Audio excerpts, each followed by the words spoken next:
Assalamualaikum warahmatullahi wabarakatuh. Perkenalkan, nama saya Aulia dari Universitas Masum, Fakultas Pertanian, Prodi Teknologi Pangan semester 3. Kali ini saya berada di kediaman Pak Ahmad Fauzi, pemilik urban farming di perumahan Abdi Negara.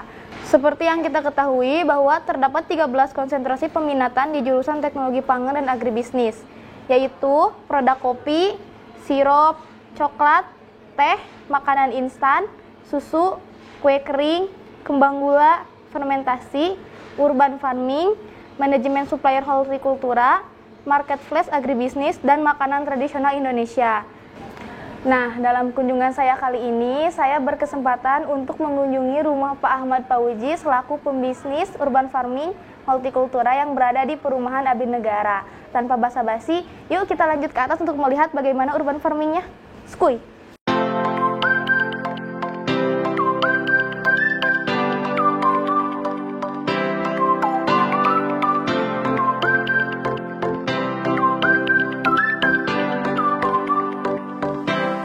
Oke, kali ini kita sudah berada di kediaman Pak Fauzi, lebih tepatnya di perumahan Abdi Negara, pemilik usaha urban farming.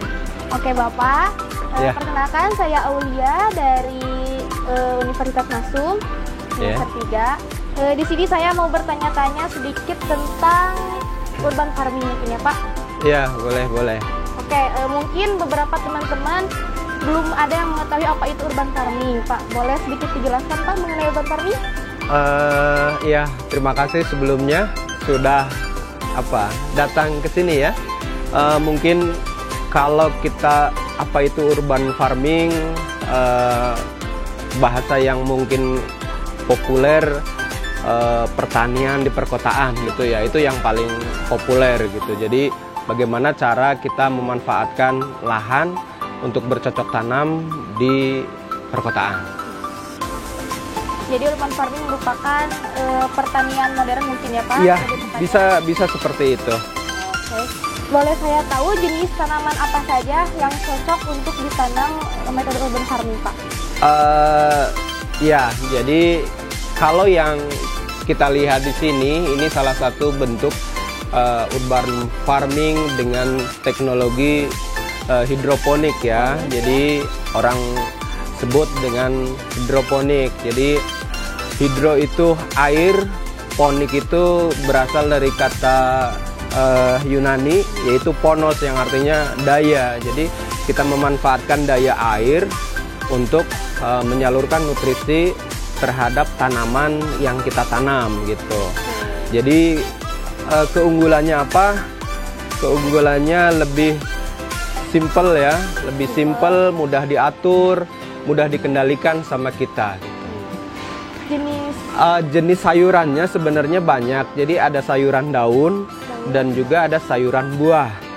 Contohnya sayuran daun kita bisa lihat di sini ada kangkung, ada pakcoy, ada samhong, selada merah, ada bayam juga. Yang di belakang ada pakcoy juga gitu.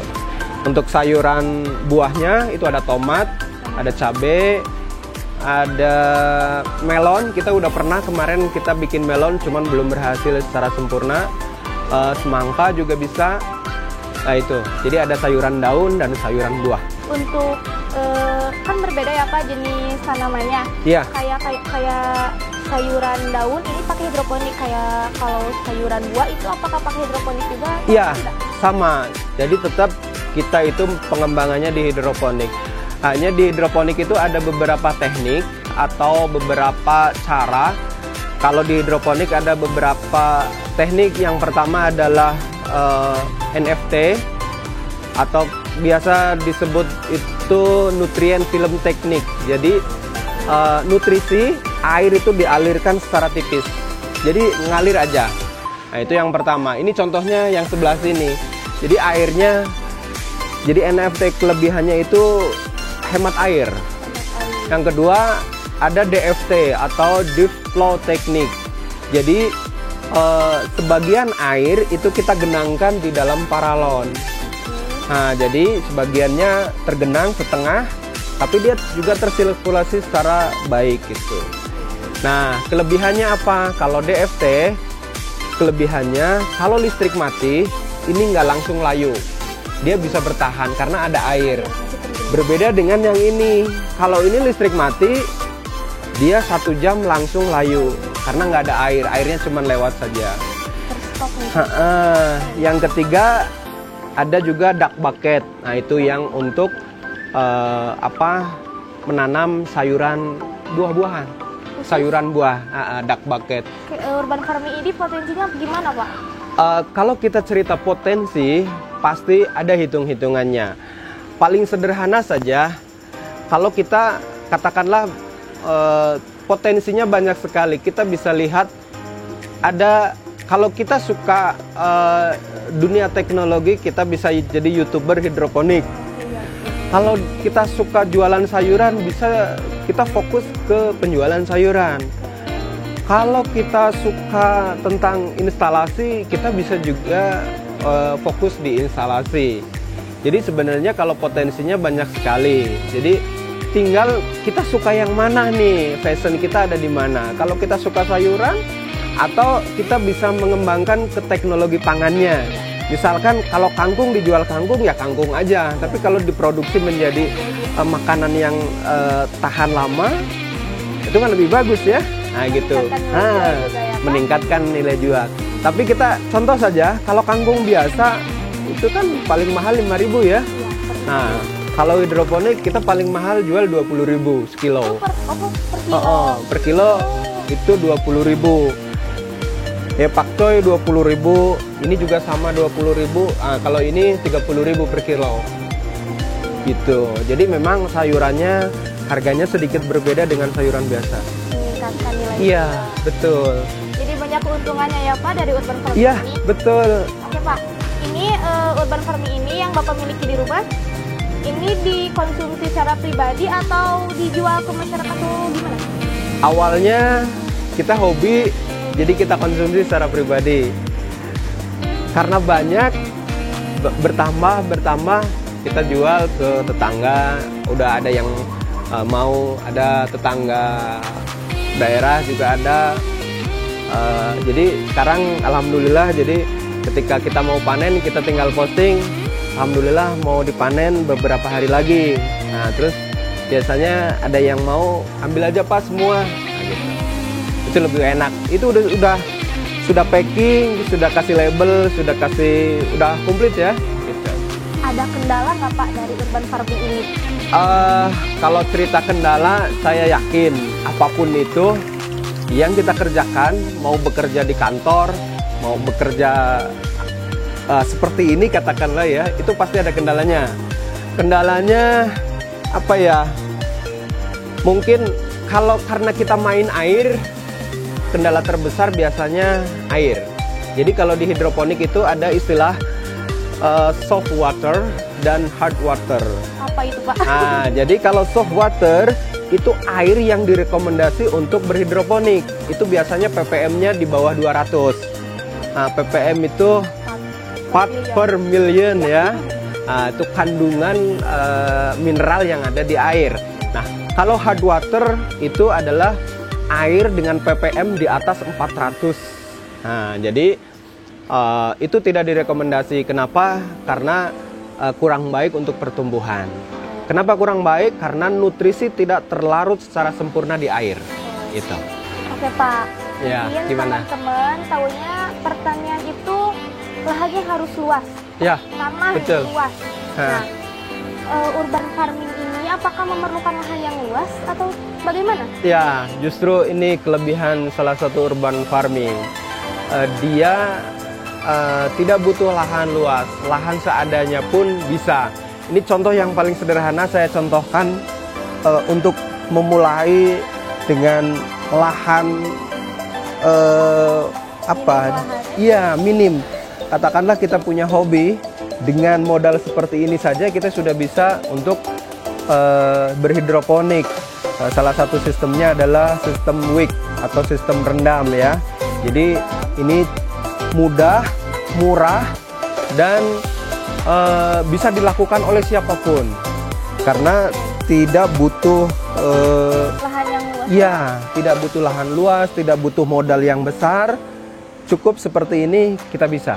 Oke. Bapak boleh dijelaskan sedikit Iya. mengenai cara pembuatan? Boleh ya. Jadi kalau di hidroponik itu ada beberapa langkah. Yang pertama semai. Semai. Jadi sebelum menanam kita semai dulu, semai benih. Nah, semai benih ini contohnya yang seperti ini. Jadi sebelum kita tanam ke situ, kita harus semai benih dulu. Semai benih dengan media namanya ini rock wool. Jadi di hidroponik itu ada beberapa media yang bisa digunakan untuk semai. Ada rock wool, ada kokopit, ada macam-macam ya. Tapi yang paling mudah, yang paling umum adalah rock wool. Setelah semai selama 10 hari baru kita pindah, namanya pindah tanam ke sini. Iya, bisa di seperti ini, bisa ya tergantung medianya ya.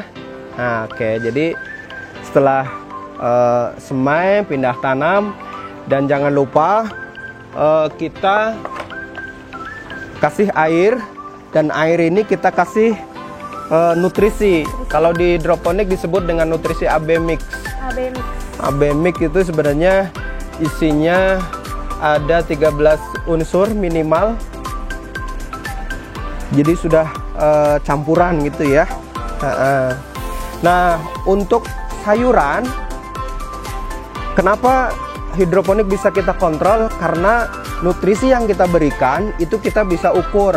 Untuk mengukur nutrisi kita gunakan alat seperti ini, TDS. Ada beberapa tipe, ada TDS FC, ada TDS 3. Jadi prinsipnya sama. Ini untuk mengukur kepekatan nutrisi tanaman ya. Oke, kita angkat dulu. Nah, kita masukkan. Nanti di sini akan dibaca 179 kali 10. Artinya di air ini ada 1700. Kebetulan kalau ini kita lagi uji coba dengan hard water ya. Jadi kita kurangi 1700 dikurangi 400. Jadi nutrisinya 1300. Oke Pak, untuk alat dan Ya. bahan pembuatan hidroponik urban farming ada di rumah Bapak itu apa saja Pak? Ya, yang paling sederhana modelnya seperti ini atau kita sebut dengan wick. Ini perlengkapannya ada baki, ya, ada tutup baki. Yang hijau ini tutup baki. Ya, kemudian ini ada net pot. Net pot. Iya, nah yang di bawahnya ini kain flanel. Nah ini sebagai sumbunya. Ya, dia itu akan mengalirkan nutrisi secara kapilaritas ya. Apa itu Pak kapilaritas? Jadi air itu akan berjalan sendiri ke atas gitu. Dia menyerap. Jadi bahasa biologinya seperti itu. Nah ini ada rock wool untuk semai ya. Ini ada nutrisi yang tadi saya ceritakan ada 2. Dicampur dengan air. Iya. Jadi ini nutrisinya nanti bisa diencerkan dengan air. Nah kemudian ini ada benih, ada 2 benih, ada pakcoy sama kangkung ya. Iya. Jadi ini yang paling sederhana seperti ini. Cukup dengan baki dan perlengkapannya seperti ini kita bisa mulai menanam di rumah. Sangat mudah, murah. Saya suka bilang hidroponik itu intinya satu, mau niat ya Pak? Iya niat. Soalnya kalau nggak niat nggak nanam-nanam gitu. Iya. Nah itu yang paling mudah. Ada beberapa yang instalasi yang pakai seperti ini ada gitu ya. Kalau sudah hobinya sudah mulai meningkat, kita bisa bikin seperti ini. Ini sistem DFT dengan paralon 2,5 in dan rangkanya menggunakan holo ya. Ini kita bisa bikin seperti ini. Kenapa? Ini karena lebih banyak untuk tanamnya lebih banyak.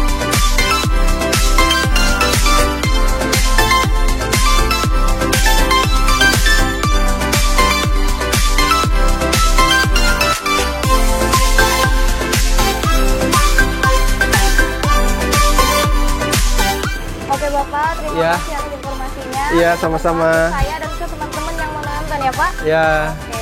Nah teman-teman, setelah tadi mendengarnya penjelasan dari Bapak, hidroponik urban farming itu terbilang mudah dan murah. Untuk kalian, ayo segera berurban farming, berhidroponik. Contohnya ini sudah bisa dipanen dan siap makan. Terima kasih sudah menonton, semoga bermanfaat. Wassalamualaikum warahmatullahi wabarakatuh. Bye-bye. Bye-bye.